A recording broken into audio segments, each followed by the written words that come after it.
По струјата поскапува и парното во Скопје. Трите компании за топлинска енергија побарале од регулаторната комисија за енергетика цената за парно грејењето доди нагоре.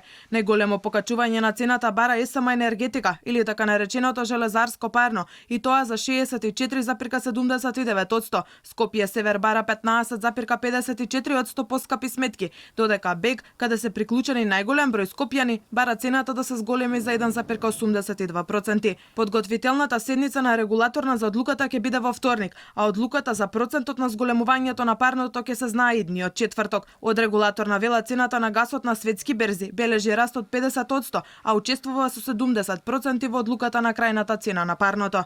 Во моментов цената на природниот гас на светските берзи бележи значителен раст за повеќе од 50% во однос на цената на гасот лани кога се носеше одлуката за цената на парното. Практично, летната цена на природниот гас е повисока од зимската цена во 2020 година.